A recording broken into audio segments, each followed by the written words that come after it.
T'en as marre de prendre des heures de conduite à l'auto-école? Tu fais des erreurs de trajectoire et on t'explique pas? Regarde cette vidéo, je vais t'expliquer.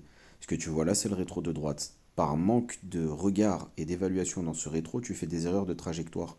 Tel que tu peux le voir là, c'est super important de bien régler ton rétroviseur. Dans ton rétroviseur, tu dois avoir comme moi je vois dans le petit rétroviseur du haut, c'est-à-dire la partie arrière de la voiture, et ça te permet de voir la distance avec le trottoir. Ce qui te permet de bien avoir une bonne trajectoire, c'est tout simplement les mouvements de tête, comme je viens de faire là, sans bouger tes épaules. C'est ta tête qui travaille. Là, je vais demander à l'élève d'aller à droite et regarde bien la distance latérale. Il y a une phrase qui dit que quand le rétro passe, tout passe. Donc regarde bien, le rétro vient de dépasser, hop, il braque à fond.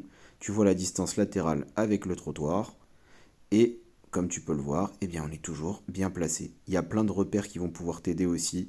Donc ça c'est le premier. Il y a trois autres repères, mais j'en parlerai dans une autre vidéo pour essayer de corriger tes distances latérales de sécurité.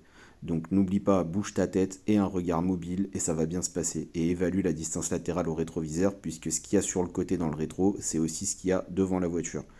Donc n'hésite pas. On va passer tout de suite dans une rue à double sens avec des voitures garées face à moi, donc je n'ai pas la priorité. Comment savoir si je suis bien positionné? Eh bien, regarde tout simplement la distance entre l'arrière de ma voiture et les autres voitures. Comme tu peux le voir, bah, il y a suffisamment de distance, je ne les frôle pas et c'est totalement parfait.